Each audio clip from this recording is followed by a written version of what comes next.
astray, caught up in the games they play. High-speed chases gone awry, serious turns into pie in the sky. Just out of jurisdiction, laughter and a conviction. Beneath the badge in misguided fiction, here comes the twisted depiction. All right, welcome back. We've got another episode for you, just out of jurisdiction, and we've got a treat for you tonight. We've got me and T-Dot are back, of course, which we're always here. You'll get tired of hearing us, I'm sure. You heard about the Mill Street Monster. It was talked about by Doug Thomas. We've got the man who encountered it here. He's dreamed about Bigfoot, and you've heard a lot about him if you've listened to Willie Boards and Baloney Skins already. So, without further ado, we've got Jesse Williams with us. Yeah, so Jesse and I go back from, I'm going to say, when did you start actually policing? Like, I guess you started with the sheriff's office at Laurel and went to the academy with them, ended up at the police department. I started I come up the hard way, is what I call it. I guess it's the right way, but I started riding. They had a ride-along program kind of a deal. If you knew somebody and the sheriff signed off on it, you could jump in the seat. I started doing that in 2003 for Laurel SO. Yep. And then... Because I remember you riding with like Mikey or Tommy or somebody, and then coming in, Daryl, and coming into the PD sometimes and meeting you. Yep. And then I started transporting, which is where you would take prisoners to the penitentiary, or you'd take them to medical visits, or you'd have to go, if another county picked up one of your guys that was wanted in your county, you'd go pick them up from that jail and bring them back to the local jail. I started doing that, and then I worked my way into courtroom security as a bailiff. Yeah. And then finally got an academy date. And that's the way. That is going the hard way, because you're going from making zero money, just being basically, see if I like this. A freebie. Yeah. To going in the bailiff route and barely able to survive. Yeah. And then I guess getting an academy date and going. I was lucky to do that because I worked the road a whole lot sooner than guys that didn't work the road. So I only bailiffed for a couple of months, and then we lost a guy to state police, and I replaced him on the road. And at the time, we had two other guys in the police academy. So I literally had to work the road until those two guys graduated the academy, and then I got to go to the academy. So it's trial by fire again. You learn. It's still it. Similar to that now. I still think they make you go CSO for the most part. I think so. Everywhere's different. Some people make you go to the academy first. Depends on who your dad is. Well, that's true. Exactly. There is a lot of that. And my dad was nobody. No. So I knew you from the sheriff's office, and we answered plenty of calls. And the good thing about night shift at the police department, we discussed that, was we all came together and ate over at the Burger Boy or something like that, and just had a ball and got to know each other a lot. And that was fun. That was some fun time policing. Oh man! I worked Laurel SO till 2007, and then there was a mass exodus. It was an election turnaround, so I don't know, 4 or 5 of us went to the PD. Yeah. Well, that's when you and Doug came about the same day. Yeah. So I think it was Buddy Blair, Jerry Holland, Doug, and me. Yeah. We all come to the PD. Doug come in January, and I come in February. And I had to do the shift orientation thing for a while. Yeah. And then after that, they didn't put him on a full 13-weeker back then, because you've policed more than me. Torture. God, that was torture. Yeah. You've answered way more calls and had a whole lot more murder calls than I ever. Craziness. That's the thing about county police versus city police is the county police. I mean, most time you might be 1-2 men out.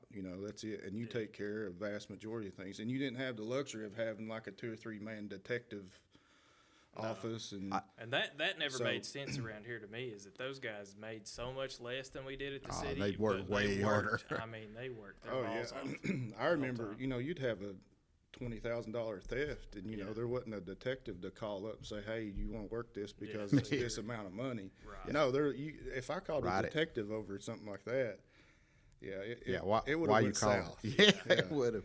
I remember.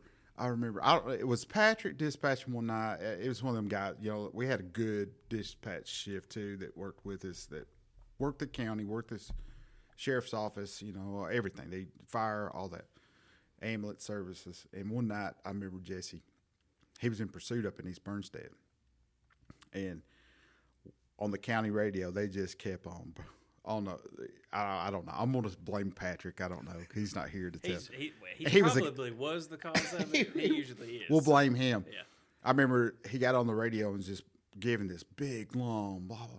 And Jesse, I could hear him breaking in and break, break, break, break, break, break, break, break, London, break, break, break.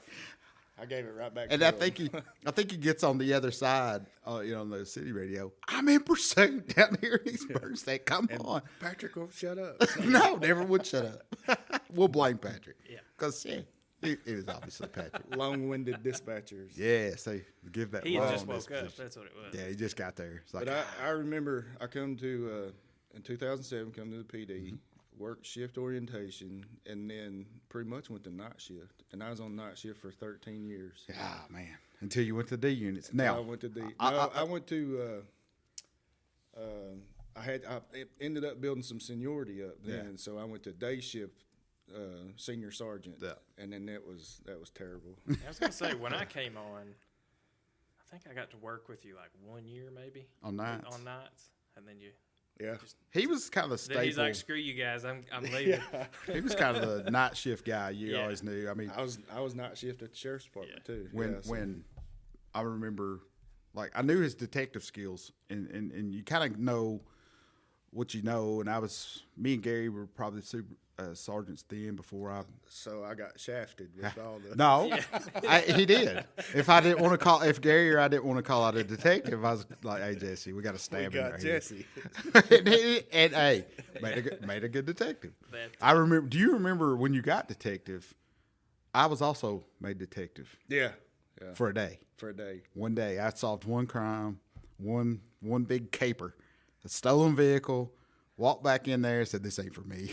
I said, I'm out. Well, Derek, he talked me right out of that one. He's like, if you mess up, and he didn't say mess up, if you mess up the evidence, you're going to prison. I was like, huh? Yeah. What?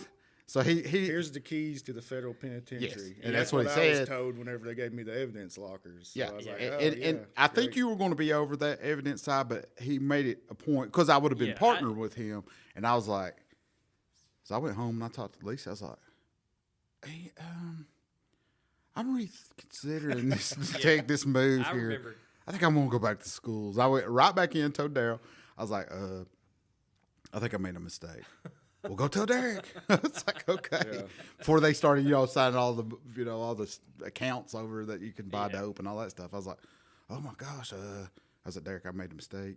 I said, I'm going to. I don't want this no more. I don't want this. I don't. With Which that I'm being 1 for said, 1 on as a detective on case solve. So I mean, you went out with a but winning season. I think when you come along, I was a senior Transition, supervisor yeah. on night shift. Yeah.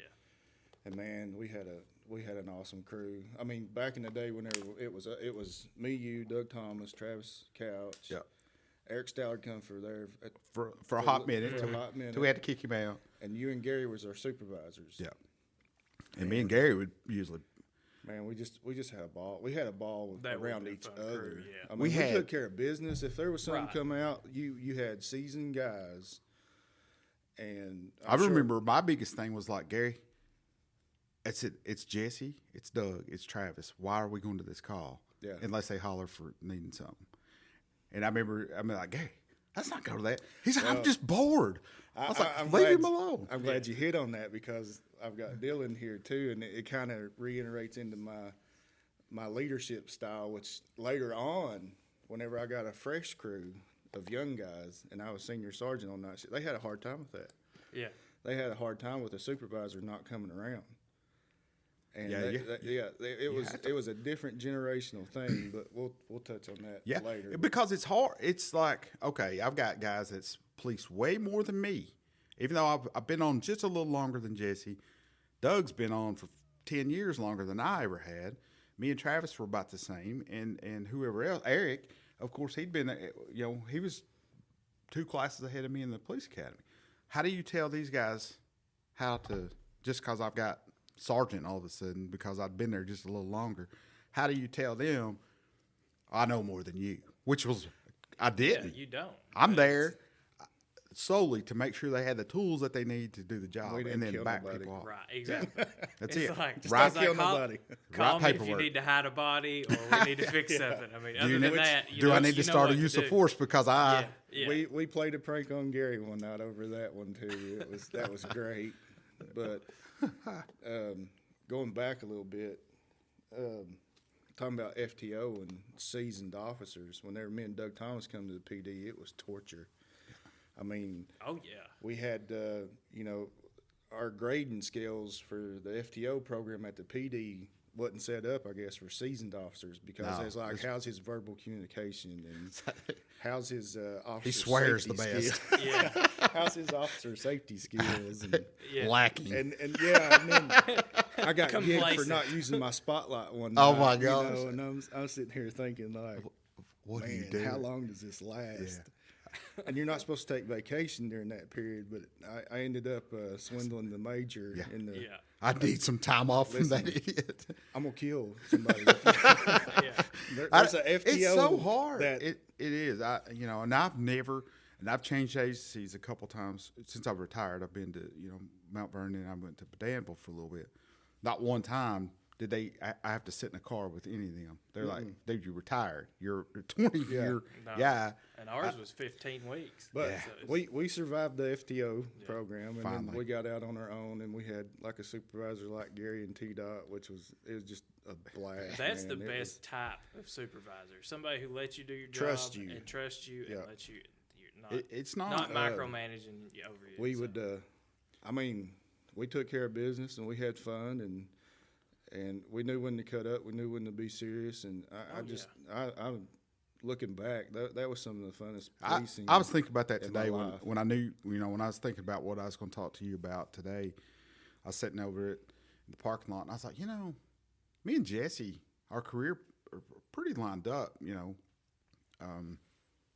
I think besides the night shift for a long time, me supervising you, you becoming a lieutenant and actually being my supervisor. It doesn't matter. It didn't matter because I was like, when you got it and I did, and I was like, dude, congrats. I've got your back. I'm going to give you absolute crap because that's who I am. You went to, I think you went, did you go, Where?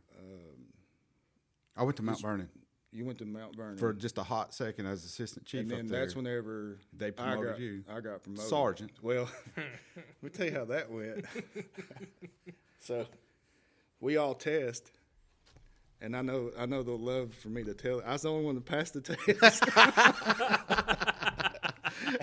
That's a hard test, man. Doug Thomas was beside himself. Oh, that's right. You promoted over him. I whooped all of them in that room. It was Randy and Doug and Oh my gosh, I don't forgot remember about who that. all else, but I was the only one that passed the test, and I could see him now. I got my now. How did he that's pass like, that? now, one? how did Jesse pass the written test? Oh, he's cheated. He's cheated. There's no way that fool did it, but I did. I forgot about that. And I remember, the chief at the time, he come in the room, we're all sitting there, because they was going to give us the results that night. And he's like, let me ask y'all something in this room. Would it be fair if just one of you's passed this test and I promote that person? And then, he didn't tell us who it was or nothing. And everybody starts looking at each other like, I wonder if it was you. Or I bet it was you. It was me. And then they was like, well, yeah, go ahead. And then Stuart named me, and everybody just dropped. They're like, no, Not that guy. This was rigged. I love So- it. I forgot about it. A couple weeks later, I pull up beside Doug. We're still night shift, and I wasn't sure I was going to get night shift. I I think I had an inclination. Well, I I was supervisor. night shifting left, so And then that was the open There was spot. Daryl. And Daryl came down, right? Yeah, because Gary went to detective's Yeah, office. that's right. And so I pulled up beside Doug, and he says, "Well, congratulations. You know how he Yeah. does. Don't think you're going to tell me what to do." I love it. Because Doug was my supervisor Oh, at my the sheriff's gosh. department. And I was like, how the tables have turned. I have never But seen I knew better than to mess with I've him. never seen a place more competitive Yeah. and get mad at each other for a promotion. But still love each other. I But mean- yeah. Yeah. Oh, yeah. I mean, when every time, I was like, I'm a 3-year cop, and I tested and passed it. And I can't believe they're taking this 10-year cop over me. Yeah. I can't, Oh, yeah. yeah. I was like, oh my gosh, what am I? I'm an idiot. I don't even The know how to police. audacity of a rookie putting in for I know, right?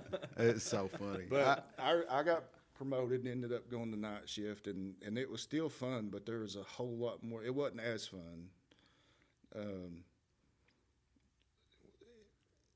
Whenever they put the responsibility on you, and your guys got to do this, your guys got to do that. It took all the fun out of it. It does.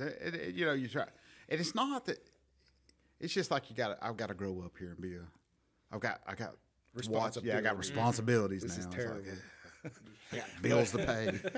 But going back, man, when it was me, you, and Doug, and Travis, and all of us on that crew, we'd pull pranks on each other. Oh, we would, if it was, we couldn't get out because it was snowing or whatever. It was movie night. It was foot patrolling. I bet we watched Dexter.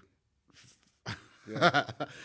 They would make me climb We learned these how to be hills serial. at night. I mean, Yeah. why are we foot patrolling up 16th Street Had balls. forward? And Well, I remember. Speaking of pranks, I'm gonna let you tell on the incident down while we was cleaning. I think, I got to thinking on my way here. I'm like, well, I wonder what they're going to say. What was my legacy at this PD? I said it would have to be firecrackers. I Yes, mean, absolutely. without a doubt, it was explosives. Because breaching, he's a breach guy. Yeah. Oh my gosh. I would carry firecrackers with me. Like I'd have them in my shirt pocket. It was nothing for Jesse to drive by you and throw a firecracker in your window. Oh, yeah. No, yeah, I know. Yeah. I know you didn't. Eric Stallard's living proof to this day that you can survive a blast inside of a small space. I mean, I pulled up beside that guy one night, lit the fuse as he was rolling down his window, and tossed it in there and drove off. All I seen in my rear view was a flash. Yeah. But, so, one night I had a pocket full, and it was a night that it was slow, and we have it's like a detached garage from our city police department, and inside there, it's a pretty good sized building. Yeah, great building. In there, we put some free weights where we could lift. There's treadmills, and there was like this big homemade work table, and we'd work on things. And at nighttime, we'd go down there and we'd clean our guns, And I think we'd been to the range recently, and we was down there. Me and Doug Thomas got there, Yeah, y'all were cleaning first, Yeah, and we I started saw y'all doing it. disassembling the pistols and all that stuff. Had everything laid out, and we was cleaning it. Well, T-Dot comes bebopping in there, and he's like, "Hey, what y'all doing?" I'm cleaning our guns, Sarge. What's up? Was you a supervisor then? I'm sure. I think you were. We're cleaning our guns. He goes, "Yeah, that sounds like a good idea." So he bellies up to the table, and he gets his pistol out, and he unchambers it, takes the mag out, and he's laying it there. I elbowed Doug. He was standing right beside him, and I reach in my shirt pocket, and I get one of them blackjack firecrackers out.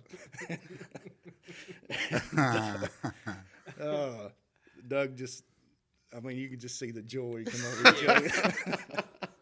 I lit that fuse, and I dropped it between my legs and kicked it under the table. And we're sitting there, and I go back to cleaning my pistol, and Doug's cleaning his. And I'm like, there's at least 2-second delay. I'm like, what? Oh, man, there's a dud. All of a sudden, bow! Listen, T-Dot was in the middle of taking the slide off the frame of his pistol, and he slings that, and he backs up about 20 feet and gets in a Krav Maga stance, and his eyeballs are as big as saucers. And me and Doug Thomas was on the floor. I don't know. I thought I'd shot him. I thought the gun. I was like, I don't know how. I mean, the slide's coming off, and I'm getting ready to to take the barrel. I think I was taking the barrel out of the Glock. I think we was on Glocks by then. I can't remember. Is it that SIG? Either way, the barrel of it was coming out, and this thing explodes underneath my feet. And I've never been. I think I had to go home and change my drawers. I'm pretty sure. And I didn't know what to say. I was like, I think I just walked out at one point. I was like, what? If he was a cat with 9 lives, I took 2. Yeah. I mean, that scared me to death. It was hilarious. Afterwards, you seeing them guys like, well, their reaction is they're starting to laugh, but I'm like, I've shot him. I One was of them's crying. dead. Doug was crying. My But ribs hurt. The other thought was somebody shooting at us from behind or something. Yeah, I didn't know. I'd lost all faculty. I was not. I was in that You just condition. knew you'd been black. ambushed. I went from white at a safe space. I jumped all the way to the black, and I blacked What these out. guys don't understand though is I was conditioning them. Yeah, Be on alert all the time. Yeah, it's and good. I It was training. not I would pull up beside because that was the first time you got me with one. Oh yeah, And I got beside Richie Reynolds one night. Same thing. Pulled up to him like I did to Eric Stallard. We'd pull up, facing opposite directions, and we'd roll down our windows at the top at night. two and up. So what we call it. Two and up. And I tuned up beside Richie one night, and I think he had that gut feeling I was up to no good because he seen the spark of the cigarette lighter and heard the fuse, and I went to toss it. By the time I tossed it, he had already climbed out of his driver's seat and was up between the 2 cars outside of the car by the time that thing went off in his cruiser. So he was conditioned red already. He was ready. He knew. was ready Yeah. to move. He was on alert as soon as Jesse So- pulled up. A couple years later, they come out with the Snap Pops. They're What the did you same throw? size of the Black Jacks, but you throw them down Throw like and a Snap Pop, Yeah. and it's as loud as a. Oh my gosh. Oh man, I had so much fun with them. My wife banned me from them. So Man, I remember I remember the days where it'd snow a little bit. We'd do that, but then all of a sudden you walk outside and get drilled with snowballs. Hey, you remember? snowball fight. Oh my gosh! Right And I between think they the put eyes. rocks in them things. I was like, oh my gosh! Hey, one of the fun. I remember now, just while we're sitting here. You remember the time you threw the alligator? Oh yeah, I got the video. That's awesome. So we're riding around one night. SO's busy. We're bored out of our mind. The dispatch tries to give SO a complaint. SO units, north end. Go ahead, London. We're swamped. Complaint of an alligator in the middle of the road at Walmart. No, it's an industrial Part. And I before you said, I'm thinking gators like they used to call Yeah, that yeah. the wheels The the tires. tires that blew off the retreads. So I'm like, I'm gonna run up there and get that. I'm close. I'm West 80. I'm gonna run up there and get that. So I'm headed, and it's out of the city limits, but I'm headed up there. I pull into industrial park. Sure enough, there is a 4-foot alligator, a real alligator, in the middle of the road. It's dead though. I didn't know. I didn't know. So we do fight alligators up here. Apparently. Patrick We do is fight not them. the only one. So I get out of my cruiser and I walk back to the trunk of my car and I get the Mossberg 590 out just in case this thing wants to get wild on me. Yeah. Walk up to it, it's dead. It's deader than a doorknob. And I'm like, well, what am I going to do with this thing? First concern was, does it stink? And if it Right. doesn't stink, I'm going to have some fun with it. Exactly. And so I throw it in the back seat of my cruiser, and I'm like, what am I going to do with this thing? Oh, man, this is once in a lifetime chance. What am I going to do with this thing? So I take it to the PD, and I prop it up by the back door. So as you open our booking door, you walk in, you just about step on it. And I get I had a cell phone then, and I put it on record, and I'm sitting there at the booking desk, and I'm recording guys as they come in just to catch their reaction to it. And one of the first one in was Travis Couch. And I think the second one in was you. Yeah, because he'd sit down there at the other desk and was waiting. And you walked into it. So there was a 4-foot alligator waiting on these guys to walk into the back door. And their reactions were priceless. another time about how to go change my. I think I think that one scared me as bad as because I remember the call, but I swear I was thinking it was a retread blew off a tire, and I don't even remember the radio traffic. We might have got busy, but to see an alligator, a real alligator sitting there looking at you. We don't have alligators. No. So it's So it could have been a dragon. I think it was. after we had our fun with it, I'm like, Now what? Now what do I do with this thing? If I throw it in the dumpster behind the parking lot, that's a memo. Yeah, Like, it's gonna stink. Who threw this in the dumpster? So I'm contemplating on what to do with this thing. So I'm like, hey, we've got some woods in the city limits, so I'll just go chuck it in the woods. Well, unbeknownst to me, those woods was turned into they was trying to do whatever out here on this little area we got. It's 229. They was trying to make like a like little the bird kayak sanctuary and or the Oh my I got god! you. Like Yeah. a little. had a creek in it Wetlands that type they, deal. wetlands. And Yeah. they widened the creek in there, and it's supposed to be like kayakers, and people can do a little walking nature trail Yeah. thing. So I pulled down in there without getting stuck in my cruiser, grab that gator and toss it out in the woods. Mother Nature return back to the dirt.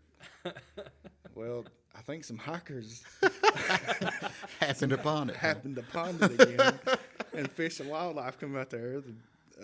This was told secondhand to me, but Fish and Wildlife come out there and how did a gator get? We don't know how it It got swam- up. Really? it swam up How did high. it get up to here? Anyways, I think it probably hitched a ride on like a truck, 18-wheeler, got up into the bed or like a flat got bed or lodged in something. there Yeah. somehow, yeah. And then whenever it made that sharp curve into the industrial park, Slung it there out. it went. yeah, that's hilarious. It's like a present from above. It's So we wild. have- I mean, Gators cut off at about what? Georgia, some in North Carolina. I know I've seen which them they there. all swear that we've got them in the lake. Maybe And out prawns west, and, but I've you know, never seen. Yeah, No, I've never seen it's them. too cold up here. Yeah. It's cold today. That's crazy though. I've never. Yeah. I still show the video. Oh my god! I need to see. That's- We'll have to post that one Yeah, on it. that's awesome. I think I was just like I froze. It's another one of them things. What makes it even better? It'd been better if he'd had a firecracker under there with it. I would have went on to see the Lord. We had an officer that had a very distinctive laugh, and in the video you can hear him when T-Dot comes into the back door. He's that loud cackling laugh that he had. That's what makes it good too. Oh my gosh, it scared me to death. Speaking of wild critters and monsters, we'd mentioned on the last one with Doug about we called it. I think he called it the Mill Street Monster. It was definitely a Bigfoot. And No, that wasn't Bigfoot. what was it? What was this mythical creature that lives close to my house? I don't know. I was too chicken to go find it. How would that call come out though? What was that? Doug Thomas got so mad at me. He would he'd say, "You know what? You'd fight a buzzsaw, but you're scared of a haint." Yeah, I said, "Absolutely, Haint. absolutely." I've heard him say that 100 times.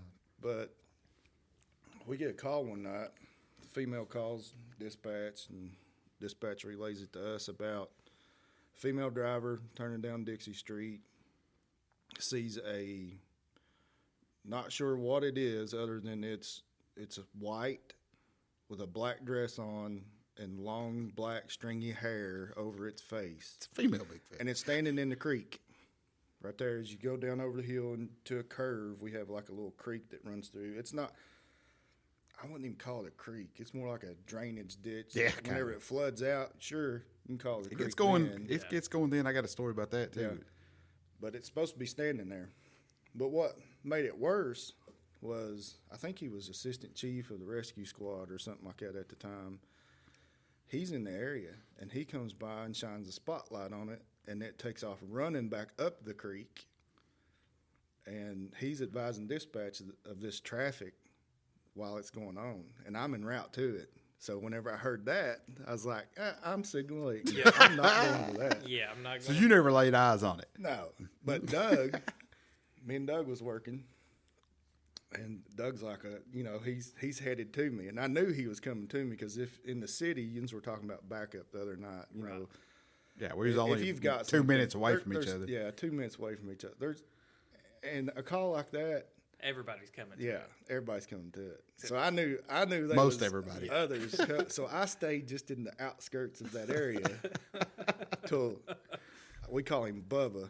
Yeah. Till Bubba, Doug Thomas, got there, and then he pulls up. So there's like, what is that store there, Travis? It's like a drug rehab now. Yeah, it is. It used to be. Ken Smith the old mayor used to own it. It used to be, or run it. It was like it used to be like a little Anyway, there's five and dime an type old deal. brick building, a storefront kind of a thing, and the back side of that, it drops off pretty sharp, and that's what makes that drainage ditch. Well, I see Doug pull up to the storefront part of it, and I pull up, and I don't even get out of my car. I pull up beside Doug, and I'm like, "Hey, what are you doing?" He goes, "I'm gonna go see what this is." I said, "You're crazy." Yeah, that's So I said, "Okay, then.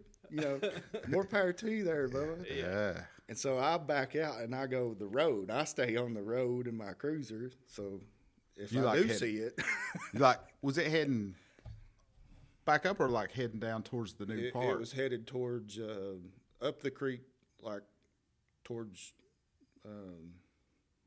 What, towards Hill Street. Okay, I got you. Yeah. Man, And so that's what kind of gave me the EBGBs was whenever rescue dude says, "Yeah, I shined my spotlight on it and it took off running up the creek." So the image that come to my mind was that thing on Ring, Yes. yeah, that possessed thing that comes creeping down the stairs. backwards up. That's yeah. what she described to me, except for Oh, a white yeah, dress. I'm It good was a on that. black dress, and I'm sitting here and of course we listen to Coast to Coast. Oh yeah, And you hear all them demonic and man. We Oh, we yeah. were our own worst Yeah, enemy you would. on the we on the was night all shift. listen. If someone wanted to fight and drunk and tearing up property, we was all there. Yeah, But we if was it was, hey, I hear voices in my bedroom, we ain't going. We're not going. It's hard to fight a ghost. You can't. They've already won. They've already won. They've already whooped me all over the place anyway. We would do the same thing. You Yeah. get yourself all worked up and scared. Oh, You'd be there's nothing listening to all worse. those stories from coast to coast. We and had all that. nothing like you've heard every song on the radio. You've heard, talk radio became our thing. It was something that everybody would be like, hey, Coast to Coast came on the rerun came on at like 11. The new show came on at 12. And we'd listen to the 2 hour or All whatever it night. was. And then talk about it. That was what Yeah. we And then we talked go about in and be at like, dinner. did you listen to that? What do you think about that? Some of them were dumb. Some of them were Really good. very good. Yeah. And it just depends if you had the UFOs, if you, So or the Bigfoots. a couple of weeks later, we never did find it. Doug never found. And listen, Doug was down there, right on the creek. I think he was turning over bushes trying to find this thing. He was determined. Yeah, more power. More. If he probably would have caught somebody down there, he would tried to put them in my cruiser, and no. Yeah. But I think like a week later, we had a woman call him, and she just got off work at the hospital, and she comes home and she finds, I don't remember if it was her husband or fiance or something like that, passed out on the couch, and he was in a dress, and she couldn't wake him, so she's calling for an ambulance, and as alcohol Yeah. poisoning. And so second shift guys get there, they say, hey, we found your thing. Yeah. And so the fiance, whatever, she says, yeah, he gets drunk, he wears my dresses, and he walks around at night. Yeah, true story. So, wow. He was possessed by something, though. Yeah, and so Jack Daniels or Jim this Beam. cat gets drunk, puts on a black dress, and goes and stands in that little creek and scares the living daylights out of me. Yeah. Oh my gosh, There's usually an explanation. that's classic. Yeah. Wow. We've seen, but that's the weird calls that we get, and then some of them were like unexplainable stuff. Smoke coming out of chimneys, faces. You're like, Little "Whoa." girl. Oh, ugh. Yeah. There's some things that Little girl talking to you kind of a deal. we're good. Yeah. Look at you. Yeah, See, that's like, I gotta go home right now. I'm getting scared now. But I gotta have Derek on for some of those haunted ones on the that. Sasquatch deal Oh my gosh, was another, I guess I touched on it, but I wanted you I to. guess it was a coast to coast episode or something. Anyway, I think that's when Finding Bigfoot got real popular, the Discovery Show or whatever. But I think I was up late one morning when I got off work and watching one of them Finding Bigfoot shows or something. But me and T-Dot lived close to each other, and we lived like in the prettiest area, I think, in the city limits. Oh yeah, it's a lot of. It's wooded, Yeah. but it's right in the middle of the city. And I lived up there at the Sue Bennett College, and the old president of the college's house, beautiful house, and there was like a what's that thing in the back, my backyard called? They built a nature preserve, like a walk. That was the building. Oh, They call that. Oh gosh, Anyway, them shelter houses back there. There's like a picnic shelter. Where the house old there. there used to be tennis courts for the Sue Bennett College, and he built a nice. Like a gazebo or a No, it's a shelter house, a big one, fire pit or fireplace. Yeah, rock fire pit, real nice. But that was probably about maybe 50, 60 yards from the back of my house. Yeah. And in between it was just, yard, and it goes over both sides are surrounded by woods. Yeah. And I felt, this dream felt real. And I remember standing in my son's bedroom for whatever reason. I was looking out his bedroom window, which looks at the shelter house. And, I'm just enjoying the view out that bedroom window. Well, out of the edge of the woods from the left walks out a Bigfoot. And he's doing that classic Patty walk, that stride. Was he blurry? That's No, what I mean. he wasn't blurry on he this wasn't blurry to me. He was in clear focus. And apparently. I'm sitting there like, oh my God, what is that? I said, that's Bigfoot. So the only thing that come to my mind was finding a gun. And I'm looking around, for whatever reason, I'm going through my son's dresser like he's got, like it's an arsenal in there or something. Well, I find a gun. I don't remember what I had, but by the time I took my eyes off to look for a gun, and whenever I look back up through the window, Bigfoot is swinging about a 6.5 inch stainless steel shiny 44 mag. He's just swinging it, and he looks at me like, no sir. So you don't want none of this You smoke. don't want so. none of this.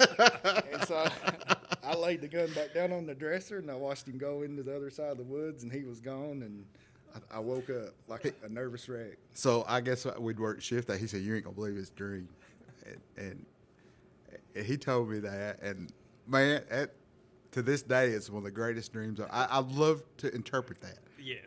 I don't know how. I said, T-Dot, you won't believe this. But that thing was swinging a 44 mag. I could have believed it until the 44 mag, and I was like, that's that thing that lives down below us. That's one of Who those knows? night shift, not enough sleep dreams. Oh man. What about the pig that you finally killed that Well- was on the run for like 10 years? Now that one freaked some people out, and that pig, my neighbor, I just got off shift. I come in parked. How did it get there? Listen, I have no idea. I guess it Got escaped loose from from the stock sales. Yeah, stock sales was real close to our house, and And that's these, a common occurrence. It, A they lot get of loose and- Animals getting loose. From We are some animal killing fools Yeah. Yes. in this. well, you have to I've because got- you got to keep them off the big roads. we ever 'cause get Andrew Lawson on here? Yeah. I've got a good video of him trying to lasso a pig well, over in the cemetery. so back in Sue Bennett's property now, I would say Sue Bennett's got 80 to 100 acres itself. Yeah. Then you got First Baptist, they've got 50, 60 acres. You're talking about hundreds of acres Most of it's wooded. that's there and grown up. Deer, I hear coyote, we're dead center of town. And deer, it's beautiful. We got everything. And all of a sudden, my neighbor comes over, and he's like, hey, there's this giant pig just attacked my dog. I'm like, what?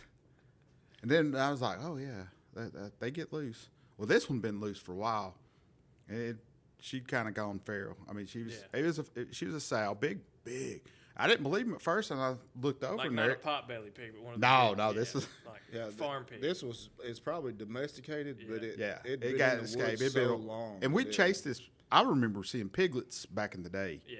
Like, oh my gosh, they're going to grow up. And so this pig goes over, and I just changed over, like I had on sweatpants and like I threw a jacket on, and I see it. I'm like, oh yeah. So I I hit my trunk release on my car. I'm like, shotgun or rifle? I'm like, I look and I see it. That's a rifle. So I grab my rifle out of my trunk of my cruiser, and I start chasing it. It gets up in the field, like where the baseball field is, and I'm like, I got a shot. And this is like February. It's cold outside. Yeah. And I'm like, I take aim, and there's some people out there. I was like, what are they doing with the dog? And the pig's attacking their dog. I'm like, this pig hates dogs. So we get chasing the pig all the way up. I'm like, I'm in full blown foot pursuit. I'm on the phone calling dispatch. Like, hey, I got a big old pig. So we run up to the Sioux Bennett, and they are having swim practice. They use the pool there for both the high school teams were using. So this Sioux Bennett, and I think the CrossFit gym was going on. So you have, I don't know, there's probably 50 cars in the circle. Plus there's some other businesses up there. And it's circled. And I'm like, oh my gosh. So I chased the pig, and I corner it. And I'm like, oh, I'm like, too close. So I back out, and I chase it a little bit farther. By this time, Matt and I think Justin Hopkins get up there, and we get down there close to your house, to the shelter house, and it turns sideways and pees. And I just busted, dropped it. I was like, mounted, there's a picture of me posed over top of it. The notorious pig. Like I got the pig, I was I was like, oh my gosh. So it took 4 of us to load it on the back of this guy's truck. I wish I'd have kept it, but Rick was like, hey man, there's this guy that takes all our deer, all this stuff, and he feeding family. And so I was like, yeah, give it. So we gave it to him, but it took 4 of us to load this sow. She was a monster. And we throughout the years we get complaints, sightings. It's attacking my dog, or hey, this is in my yard. Yeah, I took it down. I was years and years, and finally he sees the notorious PIG. Worst part, the owner of the properties, our good friend Jim. He comes to me later. He said, "Man, there was some wild pig farmer up there chasing his pigs around and shot it right up there in front of everybody." That they put those kids in lockdown when they saw me running around, which I wasn't in uniform, and here I am slung chasing a pig around, and I freaked all them parents out. I was like, I could see that. Yeah, that was me. I was the assailant one time after a pig. Some crazy pig farmer chasing his wildlife up here. But I got we've blessed their hearts. It's just not safe to have. It's not our fault, but things just happen because we have major roads. Yeah, and you At couldn't one time imagine we if had it 2 running stockyards. Yeah, and you're talking about 1,500-pound bulls getting out, and cars just T-boning them, and we've had it. We had a fatal one time from a horse. Yeah, just things. That like was that was the. Yeah, CSX one time. I think I was on the phone with every big wheel of CSX from Pennsylvania or something like that for one night. Cow got loose, and it was already on 4th Street. Come off 4th Street, went up Roosevelt Street. Cars missing it, all that good stuff. What gets on the train tracks? So now you're having to stop trains and trying to get them. Yeah. Anyway, dispatch is on the phone with CSX trying to get the train stopped, and I'm in the area, so I pull up on the overpass, Hal Rogers and the railroad tracks, and this train stops right underneath the overpass, and it's got that big floodlight, and it's lighting up all the way down the tracks back towards 4th Street. Well, in the middle of the tracks, I see this calf coming. I'm talking, it's probably about a 2-year-old, big, black as midnight, and it's walking up the tracks. At the time we didn't have rifles. We had I had a Mossberg 590, and I had rifle sights on it. So I lean up on the overpass, and I wait for this calf to come off of the tracks and step. What are you going to do if I drop it right in the middle of the tracks? How are we going to move that? Yeah. So I wait for it to get off the tracks, and as soon as it starts going up the hill back onto the roadway, I drop it. And about that time, I look down, and the engineer of the train is looking back up at me. And I wave at him. I put my shotgun back in the trunk. I give a disposition at dispatch, hey, it's there on the side of train tracks. If someone wants to get it, let the stock sales know. And I leave. About an hour later, they're calling for a city supervisor, which I was supervisor that night. They're like, I think my unit number was like 815 at the time, or 815 called dispatch. All right. And they're like, we've got senior engineer, we've got the director of such and such with CSX, and somebody else on the phone wanting to talk to a supervisor. And I'm like, yeah, okay. So this bigwig from Pennsylvania is like, we want to know why the officer put my engineer's life in danger for shooting from an overpass. And I was like, oh, no. You mean to tell me this guy's sitting in a 100-ton train and he's worried? He's my worried. God. He said, you scared my engineer to death. Man, them guys go through stuff. So I'm telling them what they say, and they're going to be afraid of that. But I had to convince them at no time was their engineer in danger of me shooting from the overpass, that That's public hilarious. safety was more at risk if that thing got back on Hal Rogers Parkway and Yeah. it dark and that thing Oh, yeah. midnight black. It'd have been So- a 46 for sure. Oh yeah, but You just never know. It's you sad. had to do what you had to do whenever they got loose like that. So Yeah, I've chased bull. Me and Eric Wilkerson and Ryan Jackson chased one, and it got over to. It ran all over, and we got up in South Laurel High School's press box on top.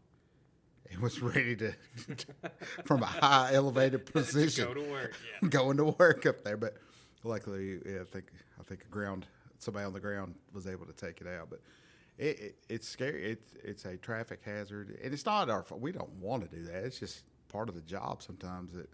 Because I've seen what they've done when a horse got flipped over and it landed inside of a back of a car. It's Yeah. just dangerous, Fatal. It's scary. Yeah.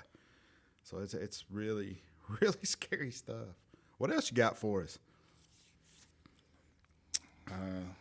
you'll have to. What's some Jumping things jack that you've heard? Maybe the statute of limitations out of it. I'm scared on see. So you're working, you work with me now again doing school stuff, and then also you do a little part-time stuff up in the Big Rock where Doug was at. Broadcast. And that's kind of funny because it seems like throughout my whole career, I never could get away from Doug Thomas. He's just following. It goes He's where like he a goes. leech. I love him to death. He's I great. love Bubba. But yeah, I got out of law enforcement for about 2 years, and I was managing a gun store, local gun shop here, and we have an indoor range where law enforcement come and shoot. They qualify, they can be indoors where they're not laying in the mud or spitting snow and all that stuff. Perfect. And yeah, it's Great, nice. great range. And Rockcastle come in one time, and we knew the chief deputy that works up there. He used to work at London PD, and he's like, "Hey, what are you doing?" Like, "I'm working here." He goes, "Well, if you ever want, part time or whatever, come up and talk to the sheriff. Well, we could use you." And I'm like, "I'll think about it," and ended up piquing my curiosity. And I missed it. You missed the camaraderie of law enforcement and all that stuff. So I was like, yeah, okay, I'll go up there. I'll work, 1 or 2 days a week, get my certification back up and in service and all that. And ended up, I think maybe this coming May will be 2 years I've been there. So It's a good place. I like it's the Rock. Yeah. It's different. laid back. Sometimes I'm the only, I back in the summer, I'd be the only unit out. Sometimes if there's Yeah, they were struggling for guys for a little while. yeah, And the And people up which there are that's kind so of the nature of good. the beast right now. They really like law enforcement still up there. Yeah. They're really good. they're so.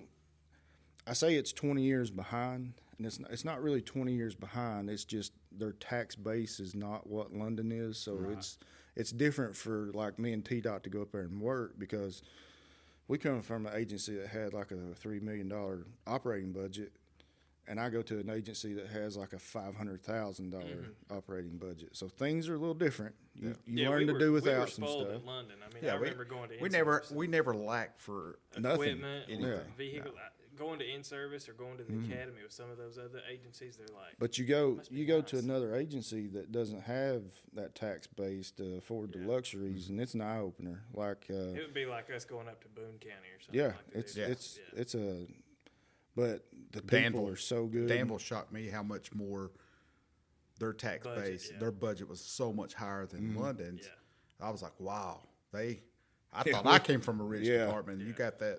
But you're like, wow. the people are great. You know, they sit on the front porch and wave at you. They stop. They It's speak still- to you. it's You know, still they one don't of flip those you good the old the bird. They wave. Still one of those good old country. Yeah, they're neighborhoods and Listen, communities. But I like policing up there. That's good. It's I did fun. too, and I remember hearing stories. You know, Doug would tell us at night. You know about Pongo and places like Isn't that. that where Copper he's from? Creek and Is he from a little area Yeah. called Pongo? yeah, That's it's the Pongo mongrel right there. yes. But I would drive through these areas and I would reminisce about stories Doug would tell me about, like Copper Creek and places like. And I'd go see them firsthand, and be like, you know what, Doug was right. This place is wild. Yeah. The But Little World's the Fair policing up up there in, is great. The people are great. Broadhead's got the Little World's Fair. or Little whatever. World and some of the best little restaurants. I know. Marcella's. Oh man. Marcella's is great. Yeah. But I enjoyed working up there until you pee your pants. Well, you know, I'm seeing a pattern of you having to change underwear and pants a lot. Liz, You may be giving Daryl Zanner a run. Daryl Zanet's number 2 man. he's a Not two really- man. I'm yeah. a one man. True. I mean, Daryl Zanet is known for stopping on the side, finding a cooler on the side of the road, and using it as a throne and leaving it lay. I mean, That's a good We're story going to on have him. him Yeah. on and tell some I'll get some army stories with him as well. I was He's with the only him. man I know that carries a pocket knife strictly so that he can cut his underwear off. so you wedded yourself in Rock Castle. All right, huh? so I've debated. We even talked about this story, whether I should tell it this early or wait till we had people. But here I am. We may cut it, we may not. So I had just finished a shift at schools. I was a school resource officer up there for the Rock Castle County. Worked for Mount Vernon. They were short-handed, needing. So I volunteered. I was like, hey, it's getting ready to be Thanksgiving. So this is like 1 year ago. This ain't like early in my career. So I'm like, okay, I'll stay over 4 hours in between the night shift guy getting in.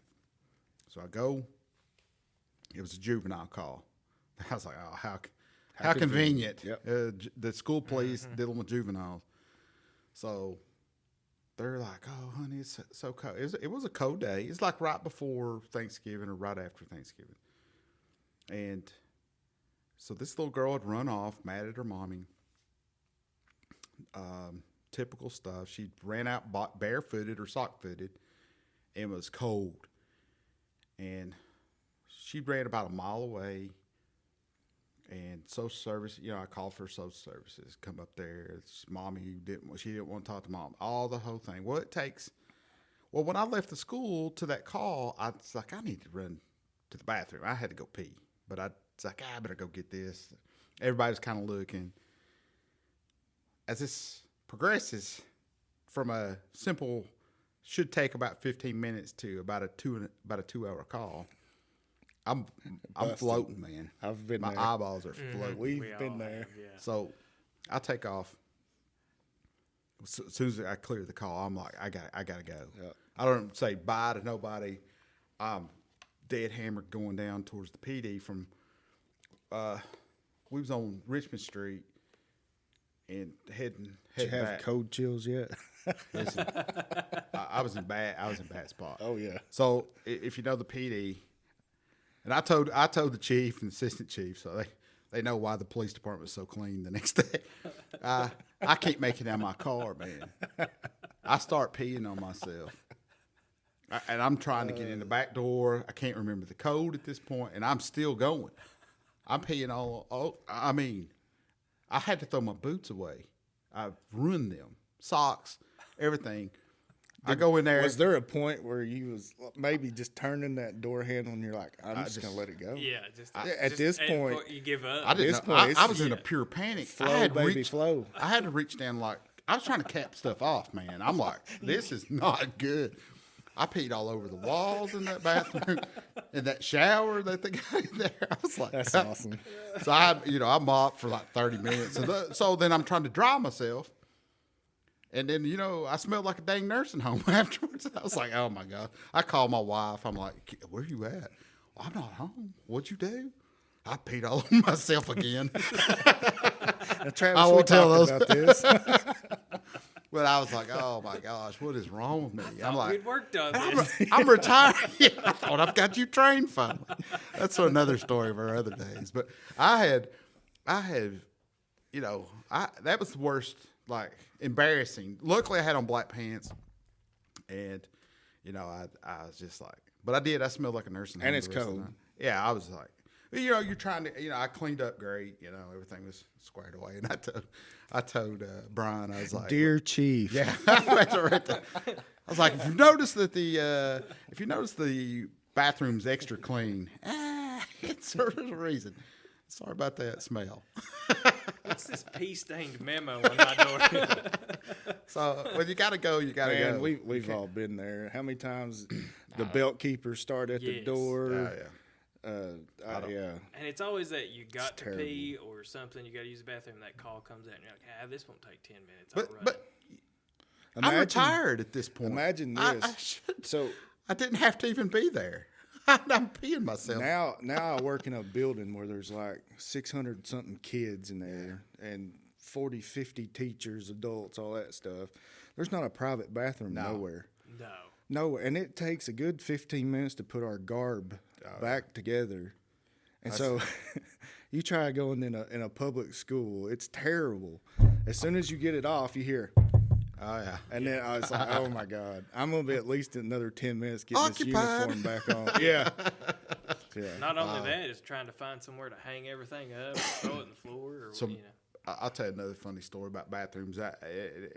It's just we were painting, so we were early in our career. We was home from Thanksgiving break or Christmas Academy? break. Academy. Oh, yeah. Yins were doing the dirty Yeah. work. Oh yeah. Me, Danny Robinson, and Eric Stalley. We're getting busy. What he's talking about is like if you're in the academy and there's a break, say like Christmas, Thanksgiving, something like that, where they close down the academy, they send recruits back home, and the department can't really use you. You're worthless. But we need hours. Yeah. But they have to wanna- make up they their wanna pay hours. you, so- So the only thing the PD can do with these guys is like maintenance Yeah. or janitor work So you're or pulling weeds, or washing painting, cars, yeah. or you're doing everything that nobody else has time to do. cleaning teddy bears. And that's Yeah, weird so stuff. So you guys were painting. So we're painting, and a lieutenant walks in, and me and Danny and Eric were sitting back there. He said, "You boys know what marijuana smells like?" You boys We like nodding. Mexico? We was nodding. You could hear our little pea brains, little marbles in her head rattling. Oh yeah, we know what marijuana smells like. He said, "I think somebody smoked marijuana in that bathroom right up there." What we didn't know is he just exploded, and so we go in there. This sounds and like hump. we go in there and rip open that door and take the biggest, inhale, sniff that you could. And it smelled like death in there, man. There was rotted. Oh yeah. I was like, so Back in we those come days, rolling. that had to been. He didn't even small stick around wood. for the. He didn't. Yep. He did not stick around for the punchline, man. He'd already gotten in his car and left. And here we go out on the back, and we was like gagging. And I was like, "Oh my gosh, what are we So doing?" he was before my time, but He was he notorious. was known Yes. for peeling paint. Yeah. He got us good. You boys know you know what marijuana smells like. But I couldn't believe he didn't stick around just to Oh, see he knew. it. He knew. He'd probably done that so many times. He knew what the reaction was going to be. Oh, he got I us. tell you one more story if we got Yeah, we got time. We got it. And this is me and Doug Thomas. We went from the funny to the kind of the spooky. Yeah. Now this was the flat out weird, the weirdest complaint, and I think you might have been on it too. I'm sure I was if it was We- something weird. We get a complaint one night Rebecca Lane, nice house, older couple, just talking out of their head. I don't remember what they said to dispatch, but I remember it was weird enough to where dispatch is hollering at city units to go check on the, it was a suspicious,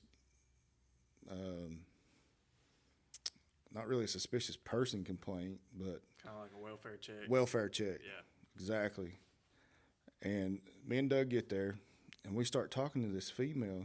She's probably maybe in her 60s. I mean, you wouldn't, not like when I think of old dementia, like 80s, 90s. No, not like that. She's in her 60s, so she should be a sound mind, is what I'm thinking to myself as an Early officer onset, there. maybe. Right. Yeah. And we start talking to her, and she's making absolutely no sense. Like her sentences are not,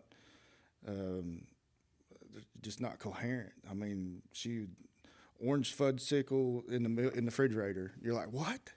Mm-hmm. That kind of stuff. Yeah. So we make our way into the house, and the husband's there, and he's busy looking for something. And we're like, hey, sir, can you care to talk to us? What's going on? Well, he's talking the same way she is. What? Yeah. It's weird going. I don't remember Gas this leak? So we don't know yet. This is the first initial introduction to him, and we have two people here. None of them's making any sense. They're not. You can't smell alcohol. Nothing like that. The house smells like bleach, and it's spotless. I mean, like real nice house, nice furniture, that kind of situation. No indicators of any Nothing. No paraphernalia. I mean, there's not like a crack pipe laying on the end table kind of thing. There's nothing like that. And they're clean. They got good hygiene, because most time we go into these houses and you've got somebody that's on meth or something and poor hygiene and nothing like that.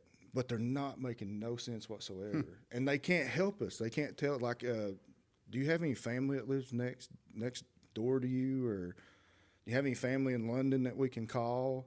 We can't get nothing. So we start rifling through like paperwork to find numbers on it, and we've called 4 or 5 people. We've even done we've had dispatch run priors to see if anybody's called from this residence and all that stuff. Finally, I think we find a distant relative that says they don't normally act that way. So that made it even worse. And we start looking for gas leaks. We start looking for medication. I mean, what do we do with these 2 people? This is the first time I'd ever been to that house. First time Doug Thomas had ever been to that house, according to him. And these people are just, it was the weirdest thing ever.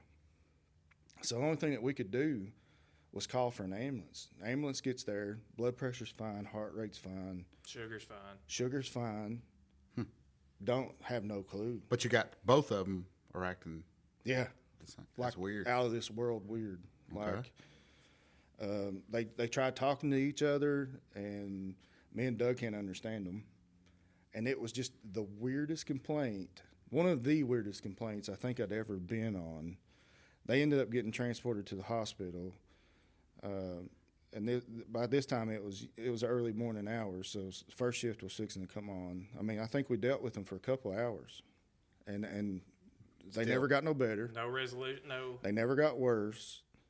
That was the weirdest complaint. I mean, they look physically healthy. I watched a movie like that about like sundowners type stuff or something. It was similar, Yeah. but usually with people with Alzheimer's, like they could make complete sentences. But that made it's usually sense. one or the Right. maybe This was like gibberish to one another. And whenever they did talk, it was like a person thinking out loud. Wow. If that made sense. Both of them were thinking out loud, but it didn't make sense to me and Doug. Huh. And they would talk to that's each freaky. other, and we'd ask, hey, have you mixed bleach and ammonia together? Yeah. Hey, have you mixed this cleaning component to this cleaning? And they couldn't. They couldn't make heads or tails, I guess, of what me and Doug was asking them. I'll never forget that. Some of the most unexplained, weirdest stuff that you could ever. But I've never heard that story. Yeah. That's kind of freaky. Man, we deal with so many things, and we've seen so many things, and it affects your mental health. You try. I mean, that bothers you. I mean, I've seen things that I still close my eyes. Yeah. And you're like, oh, and I'm sure you do too, Dylan, where But we've all dealt with PTS for. If you do this job, you're going to deal. Cops don't get that. What do you mean? Oh, I'm What are you happily. talking about? Yeah. I happily admit that I've, when I got into some counseling and some, started doing some therapy like through the academy and things, and doing some of the, was it EMDR stuff that they put the paddles. That stuff helps, and everybody needs therapy. to. He's talking shop therapy. I think I had a lobotomy. Severe. I had some bad stuff, but I really, all of us need to make sure that our mental health is, because that stuff's you're gonna always wonder what the heck happened there, and that we've been to these calls, everything. You're like, man, what's the outcome of this? And you'll never know. You never know while you're talking to somebody 1 second, and then they die. You're like, I would have to ask Doug. I mean, maybe Doug remembers what come about him, but I know he remembers the complaint because it was. I mean, we were baffled. We was like, jeez, what? And we couldn't put it together. We was like, what is wrong with these people? It was like there was something in the house that made them go crazy together at the same time. And she said that she had what we could make out of it was she had been cleaning all day. Because, I mean, the house was spotless. The only thing that would make sense is the combination of house cleaners and chemicals. That's what we was thinking. But we couldn't decipher that from her. We couldn't decipher that from him, and there was no way to get a hold of anybody that knew their norm until later, like an hour or so later, we get a hold of somebody that's like, no, they're normal people. They talk normal. They have no medical issues that we know of. But we'd have to follow up with Doug to see what come of that, because it's crazy. I mean, it's just scary. Yeah, but you're right. We've dealt with some things. We see some sad stuff and some bad stuff. Always with kids, always tormented me. And then anytime you deal with, the elderly, I remember getting calls of like guys driving down from Michigan, and and sitting with them all night. They just got in a car. I remember me and Joe dealt with a guy that drove all the way from New Mexico or Arizona. Yeah, and they were like, "No, he's fine." And then an hour later, because we called, like, "Oh, we were wanting to report him missing." Well, he's southbound. I don't know. I feel bad. We had no reason to hold him. He seemed fine. But and that's the kind of thing. That would happen a lot with Alzheimer's. And it's sad. And then you run into pure evil too. We've seen some absolute evil. Yeah, it's the evilness. You kind of you're doing a job that evilness can happen, but man, it still affects you. Oh yeah. And I was listening to one of the last episodes, and you was talking about how you'd go home and talk to Lisa. I never did do that. Like, my wife would ask me, like, "Hey, how was your day at work?" This and that. I'm like, "Man, it's work." Yeah. People are I think you have to talk to someone that can relate to it. It is much easier. Yeah, because if I told her about stuff, she would think. For one, I'd be crazy. Yeah. Or two, she'd be afraid of me. Yeah. Or it would be kind of a situation where it's like, you need to go see some real help kind of stuff. Right. So I never did. And I was afraid she wouldn't understand it. And if I spoke about it at the time that, it was fresh, I didn't want to relive it. Right. I didn't want to talk about it. So you'd compartmentalize it, you'd put it away, and it never did. Yeah. Sometimes it will resurface one day. Yeah, if you don't, there's only so much that we can hold in there. So what I talked to Lisa, which she knew me before I became an officer. So that she kind of knew. I was like, we're going into this as a partnership. And I've told her, I said, not only did you retire, or I retire, you also retired with me. So I made sure, I said, you put in 20 plus years with me. You've seen the ups and downs of my emotions, and I don't have that poker face, so I would come home and be like, not everything. There's some things that we just couldn't talk about, but there was things that if I was bothered, I would be like, this is going on. But now she would probably say, you didn't talk to me enough, but she didn't need to know some of the things, and I did. I compartmentalized way too much, and that spilled out when I started doing some therapy. Yeah, and I was able to get some stuff off. My family would find out about it like on the news or something. Yeah. Like, wait, you did that? Yeah. What? Yeah. But I recommend. I think every one of us should make sure that Absolutely. after I mean, hot washes and talking about it after. But this podcast to me is the most therapeutic thing that I've done in a long time, and it wasn't because I wanted to tell my story all the time. Who cares about? There's only so much I can do. But to bring you on and other guests to, just talk about things and just have some fun and build that and feel like we're back. We're getting long in the tooth and we're back. For retired guys, that camaraderie gets lost. Yeah. If you ever noticed, people keep in touch with you for a little bit, but you got about 30 days, honestly. Yeah, Maybe. and then there's like we seen it whenever we worked there. If you noticed, about every 3 to 5 years, there's a big turnover. Yeah, I don't know anybody in supervisor structures, in administration. Yeah. About 3 to 5 years, there's a rollover internally. Yeah. When you're outside looking in, it seems like every 2 years, like we don't know anybody at the PD. It seems it's been like 2 years since I retired. I it's really like, don't know. who are these cats? Yeah. I mean, you kind of know them, or they might have come from a county close to us or something like that. But it's Heard like, of them. I don't know. And they don't know you. No. And you want to talk about an ego killer whenever you get pulled over. yeah, Like, who are you? Yeah, you're nobody. Yeah. Why are you speeding? I remember, I think back. I was in the Marines and the Army and stuff. The veterans have a really good, either with the Legion or DAVs or the veteran, just VA in general. All these little groups that they can go and hang out and talk about their stories. Man, police just don't do that enough, and it's like, even though and it was described to me, when I was in the military, if you got deployed and you went and did a mission, or went to war, whatever, you would come back to your home base, start the vacations, and then start the training cycle again.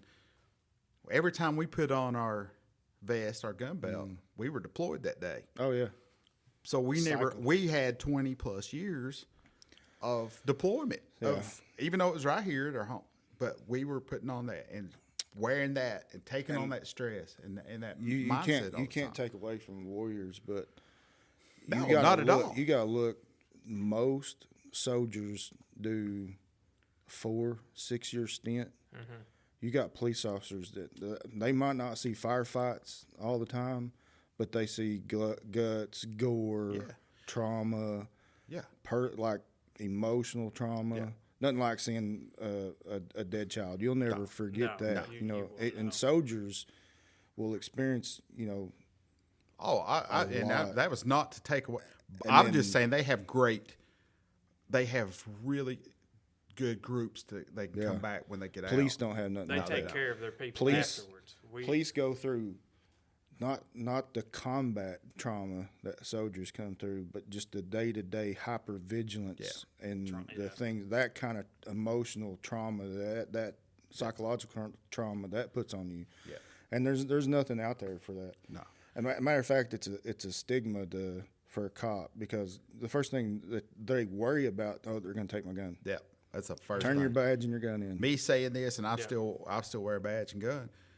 Me openly saying I go to counseling and PTSD, so I can walk out. I'm retired if they come and say. But it does me openly admitting that I have some issues that I've went through.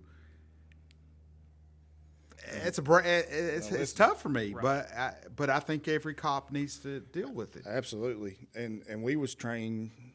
You could say that's kind of.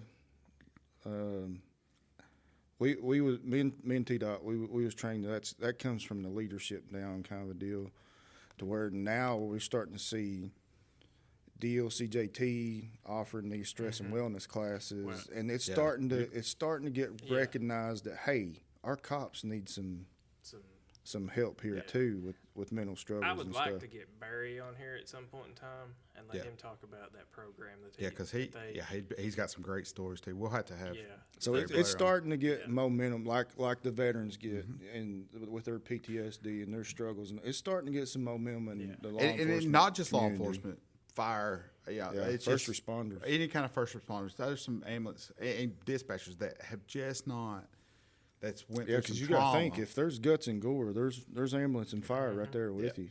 And ambulance service sees a whole lot more. Yeah, patients lost. I mean, you know, that's I mean, gone. we'll see it on the scene, but as soon as it's loaded up into that buggy on the way to the hospital, they're it's out of dealing your with it. mind and on to I have On to the literally next call. handed an EMS worker a foot before and said, "Hey, you might need this," you know, from a car wreck. It's Sure just, have. it's just some. It's tough, and they've seen worse, and we've seen some crazy stuff. I think our big thing, the difference is we also have to. We're going in first and to clear for ambulance stuff. So we've had the fights and the craziness that goes with that, and it's just a tough. Just first responders in general is one of the. It's just so hard, and recruiting and getting good folks now, man. Yeah, it's that's And just a because tough you're the place. one that's, to try and put it this way, you're the one that's there to help the people who are in crisis. Yeah. You're not allowed to be in crisis. So So you can't be vulnerable while somebody else is being vulnerable. So when do you get to be vulnerable and deal with these things? That's Another downfall to it becoming so public about issues with first responders and mental health and all that is there's a lot of people not willing to do the job no more. yeah. And it, like old guys like us, we can go about anywhere and work. Yeah. I mean, because the certifications that we have, the experience and all that, these younger generation guys are like, why would I put myself through that? Yeah. You know? If you want to go back into it right now, Dylan, you could go. They're throwing yeah, money. It's not hard for you. I don't blame you. I get it. No. And I'm saying keep an open mind with it, but I mean I get where you're at. And you've served your time and done your thing. I would like to see just something for because you don't want to say, and I saw this firsthand and I've experienced it firsthand, and I know all of us have. It's like that door when it closes, you're like, there was a void. I don't know. Man. It felt like 1,000 pounds lifted It, off. did- it took a hot minute. Yeah. People ask me all the time, do you miss it? I said, no. You missed the guys. I miss the guys. I miss the camaraderie. Yeah. The job was fun at one time until it wasn't. Yeah. And then, so it's. I got to a point in my career to where I was administration by then, but Yeah. if I heard a pursuit, you'd get the adrenaline dump, you'd get the excitement, you'd be like, woohoo. Yeah. I got to a point in my career where that didn't sound fun. That sound horrible. That sound like, oh my God, there's lawyers chasing the pursuit. Yeah. It got terrible. And When then you start going to calls and hearing calls, and the first thing you think of is how much paperwork that's going to be. It's cringe. time to do something. because you're not doing a else, service, No. you're not doing what You're clinging on at that You're point. clinging. You're burnt out, and it's time for a change. And not only for guys that's retired or out of it, these guys, once you get about 10 years on, I think you need like some kind of transition. So like we went to the Sergeant's Academy to make better leaders. There needs to be some kind of program that DOCJT does or state police or somebody does about that burnout mark, about 10 years, not stress and wellness, but there should be some kind of mandatory, maybe a 2-week course. Yeah. Almost like a sabbatical too. Yeah, and it's not like hardcore training stuff. Yeah. It's let these guys get together, let them bond, let them work some stuff out, and then teach them some kind of coping skills for about 2 weeks. Worst thing in the world is not knowing what to do with your emotions sometimes. Yeah. And follow them away because they guys get burned out doing stuff the same thing. There's no such thing as a routine traffic stop, but there is in a way. You make 500 million traffic stops, so to say, in your career. You pull the car over the same way, you get out of the car the same way, you approach the same way. That gets monotonous and boring after a while. Same spiel for the most same part. spiel. It's the reactions that's not routine of the driver. Yeah. That's not routine. I would but say any call you just go get to, burnt. it's all the same calls, all the same thing. How you handle Same it people is different. sometimes. Same people. Yeah, it's it's who we're dealing with But that it's- dictates the call. You know, Or little changes here and there. because I don't want to change my if I feel until you maybe get complacent and stuff. But Yeah. if I know okay, this works for me, I'm going to do that because I can see this blah blah blah. But the person we're dealing with is what dictates what happens next. And we try to be problem solvers, so there's nothing worse than going back to the same house for the same complaint, dealing with the same people. Yeah, you feel like you're you're on a. Hey, listen, I thought the first time I was here I'd done really good. You two ain't gonna fight and squabble no more. And then It's like, a I week thought we later, worked this out. a week later, It's back like a same hamster problem. wheel of just endless And that people. just gets so It frustrating. does. It's frustrating. I've never had a job that it's given me more satisfaction and frustrated Yep. me At the same at the time, same time. Yep. But well, we'll stop it right here. And I've had an absolute blast.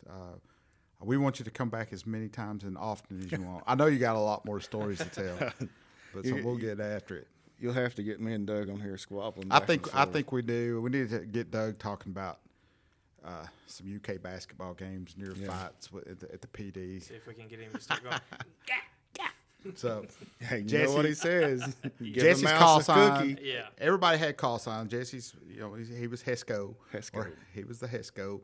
So we really enjoyed having you on here tonight, Jesse, and you're always welcome. Always welcome to come back anytime. Thank you. Appreciate it. All right. Catch you on the next one.